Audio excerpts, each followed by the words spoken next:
Saludos, mi nombre es Milangeli Rodríguez, estudiante de Derecho de la Universidad Fermín Toro.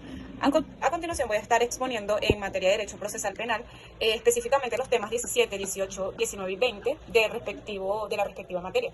Y específicamente voy a estar abordando en este momento lo que son los actos conclusivos, específicamente el archivo fiscal.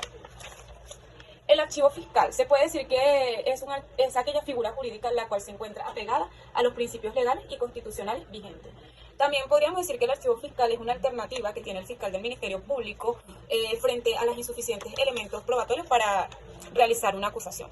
Según lo estipulado en el artículo 297 del Código Orgánico Procesal Penal, dispone que si el resultado de la investigación arroja insuficientes elementos de convicción para proponer lo que es la acusación, deberá decretar el archivo de actuaciones. Ahora bien, se infieren dos supuestos de procedencias para decretar lo que es el archivo fiscal. Primero es que se haya desarrollado la investigación durante los términos previstos en la ley y que el resultado de la investigación arroje insuficiencia en las fuentes de la prueba que determinen un hecho punible y un imputado a quien atribuirle el respectivo hecho. Es importante señalar que esta es la primera fase del proceso penal venezolano a cargo del Ministerio Público y puede concluir de tres maneras. Primero, con el archivo de las actuaciones por parte del Ministerio Público, lo que el Código denomina archivo fiscal, lo que anteriormente hemos estado describiendo. Ahora bien, de número 2 podemos conseguir que es la solicitud del sobreseimiento que efectúa el fiscal del Ministerio Público ante el respectivo juez de control. Y por último, con la proposición de la acusación, acto que daría lugar a lo que es la apertura de la fase intermedia. Para continuar, es importante hablar acerca del sobreseimiento. ¿Qué es el sobreseimiento? Por acá encontramos lo que es el sobreseimiento.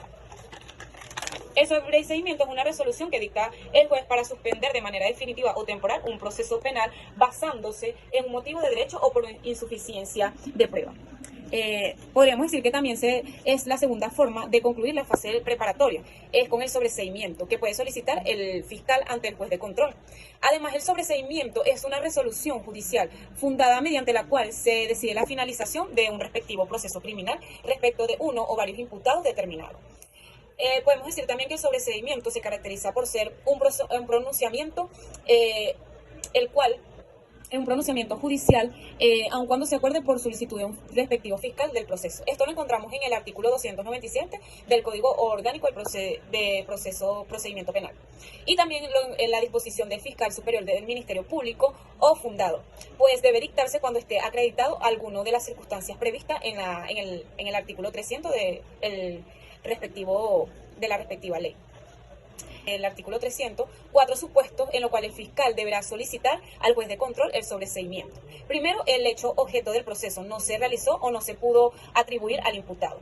2, el hecho imputado no es típico o concurre a una falta de justificación, inculpabilidad de la no punibilidad. Ahora bien, respecto de este motivo deben interpretarse armónicamente las previsiones del artículo 49 del Código Orgánico de Procedimiento Penal y extensión de la responsabilidad penal, que está en el artículo 49, el cual enumera como causales de extinción de la acción penal o la muerte del imputado, y indudablemente que la muerte del imputado debe constituir una causal de extensión. Y por último, a pesar de la falta de certeza, no existe razonablemente la posibilidad de incorporar nuevos datos a la investigación y no haya o no exista base para solicitar fundadamente el enjuiciamiento del imputado. Ahora bien, para poder realizar el sobreseimiento existen varios requisitos, según lo establecido en el artículo 306 de la citada ley. Primero, debe incluir el nombre y apellido del imputado, que son los datos principales, la descripción del hecho, objeto de la investigación, debe describir la situación, el hecho, cómo ocurrió y todo lo que se refiere a la respectiva investigación. Otra de sus requisitos es las razones de hecho y de derecho, en que se funda la respectiva decisión con indicación de las disposiciones legales aplicadas. O sea, debe contener lo que son las razones de hecho y las razones de derecho, en la cual debe existir las disposiciones legales en las que se debe aplicar el determinado sobreseimiento. El dispositivo de la decisión y bueno, ahora vamos a seguir hablando sobre los efectos del sobreseimiento. En primer lugar, encontramos la decisión a través de la cual se decreta el sobreseimiento. Tiene autoridad de cosa juzgada, en consecuencia firme tal decisión. No es posible la apertura de un proceso con identidad en la persona y el objeto. Otro es que el puesto del sobreseimiento pone fin al proceso respecto de la persona en cuyo favor se decreta. Ahora bien, en virtud de carácter personal, el sobreseimiento, si hubiere coimputados, el proceso continuará en curso respecto de quienes no hayan sido favorecidos por la decisión. Para continuar, encontramos lo que es la acusación, y esto se da cuando el Ministerio Público estime que la investigación proporciona fundamento serio para el enjuiciamiento del imputado. Deberá proponer la acusación ante el juez de control. Esto con base en el artículo 309 del Código Orgánico del Procedimiento Penal. La respectiva acusación debe contener diferentes requisitos, entre ellos encontramos los datos que sirvan para identificar al imputado, una relación clara y precisa del hecho punible, también los fundamentos de la imputación y así una serie de requisitos importantes. Ahora bien, es importante continuar con la fase intermedia que corresponde al tema 18. Y dice que se entiende como fase intermedia el conjunto de actos procesales encaminados a determinar si habrá juicio o no, y tiene lugar inmediatamente después de la presentada acusación por parte de la Fiscalía del Ministerio Público, hasta la resolución de la desestimación de la misma o la admisión que conlleva a la apertura del juicio. Podríamos decir que también se conoce como la respectiva fase de control de la investigación, la cual se supone se ha llevado el efecto a lo largo de la fase preparatoria.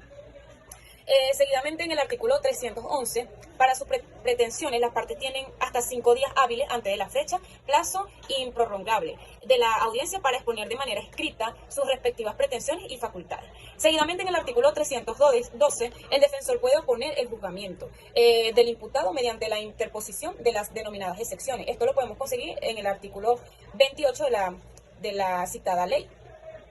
Las partes también tienen la facultad de promover pruebas que demuestren la inocencia o su culpabilidad, indicando en esas pruebas su pertinencia y necesidad. Las facultades y carga de las partes. Estas tendrán hasta 5 días antes del vencimiento del plazo fijado para la celebración de la respectiva audiencia preliminar. El fiscal, la víctima, siempre se haya querellado o se haya presentado una acusación particular propia, y el imputado podrá realizar por escrito los siguientes actos: oponer las excepciones, pedir la imposición o revocación de una medida cautelar. Además, podrán solicitar la aplicación del procedimiento, proponer acuerdos reparatorios, solicitar la suspensión condicional del procedimiento, proponer las respectivas pruebas y promover las pruebas. Y así una serie de excepciones que pueden promover. El desarrollo de la audiencia será el día señalado, se realizará, en la cual las partes podrán exponer brevemente los fundamentos de sus peticiones. Según el artículo 313 está la decisión que, finalizada la audiencia, el juez resolverá en presencia de las partes sobre las cuestiones siguientes. Primero, en caso de existir un defecto de forma de la acusación del fiscal o del querellante, esto podrán subsanarlo de inmediato. Además, admitir total o parcialmente lo que es la acusación del Ministerio Público, dictar el sobreseimiento si considera que concurran en alguna de las causales, decidir acerca de las medidas cautelares, sentenciar conforme al procedimiento por admisión de los hechos, aprobar los acuerdos, acordar la suposición condicional del proceso y, por último, decidir acerca de la legalidad de la solicitud, pertinencia y necesidad de la prueba ofrecida. Es así como al final la audiencia preliminar, el juez deberá resolver si admite total o parcialmente la acusación interpuesta. Si la admite, debe pronunciarse respectivamente las pruebas interpuestas. Como continuamos, ahora para continuar, es importante hablar acerca de lo que es la fase del juicio. La fase del juicio, como vemos acá, procederá si durante la etapa de juicio se produce una causa extintiva de la acción penal o resulta acreditada la cosa juzgada y no es necesaria la celebración del debate conforme a lo establecido en el artículo 322 del Código Orgánico de Procedimiento Penal. La fase del juicio tiene que ser en forma pública y debe ser oral y en contradicción, inmediación y además concentración. El quebrantamiento de cualquiera de estas formas, salvo las excepciones establecidas en la ley. Ahora bien, en fase de juicio es la tercera fase del proceso penal venezolano y está a cargo del juez de primera instancia en funciones de juicio y se da por cuanto el juez de control, y además al final la audiencia preliminar admitirá la acusación fiscal y ordenó su paso a juicio. Ahora bien, seguidamente podemos decir que el juicio tiene que ser en forma pública y debe ser oral y en contradicción, inmediación y además concentración.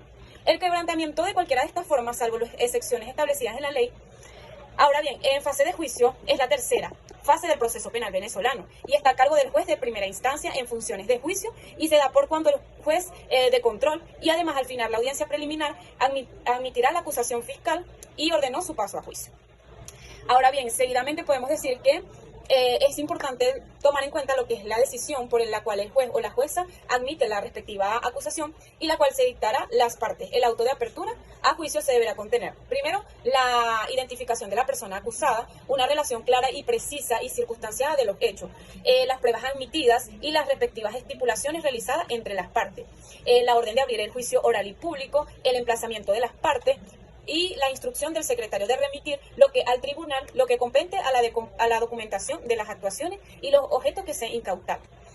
En esta fase donde se realiza el debate oral y público, donde las partes, el fiscal del Ministerio Público, imputado, defensor, víctima, querellante, si lo hubiere, deberán demostrar sus pretensiones ante el juez de juicio a los efectos de obtener una sentencia definitiva que sea condenatoria o absolutoria en contra o a favor del acusado.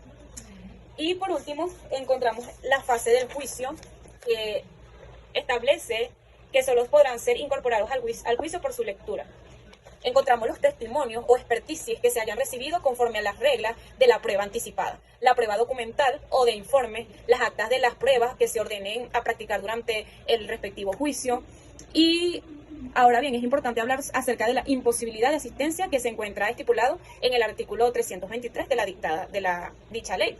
Los órganos de pruebas que no pueden concurrir al debate por un impedimento justificado serán examinados en el lugar donde se hallen por el juez o la jueza. En esta encontramos que si existe alguna situación en la que no se puede asistir, el juez que está a cargo de la audiencia, él podrá decidir si sea cierto o no la circunstancia que se le presentó a la persona para no poder asistir. Si se incurre en algún lugar distinto al del juicio o se trata de personas que no tienen el deber de concurrir a prestar declaración. En ambos casos se ordenará por cualquier medio tecnológico audiovisual la reproducción del acto. Por último, dirección y disciplina. El juez dirigirá el debate, ordenará la práctica de las pruebas, además impedirá que los alegatos se desvíen, y del mismo modo ejercerá las facultades disciplinarias destinadas a mantener el orden durante el debate. Según lo establecido en el artículo 325 del Código Orgánico de Procedimiento Penal, el juez o jueza señalará la fecha para la celebración de la audiencia del juicio, que deberá tener lugar no antes de 10 días ni después de 15 días, hábiles desde la recepción de las actuaciones. Y las partes podrán promover nuevas pruebas acerca de las cuales hayan tenido conocimiento con posterioridad a la audiencia preliminar. Ok, esto ha sido toda mi exposición. Muchísimas gracias por su atención.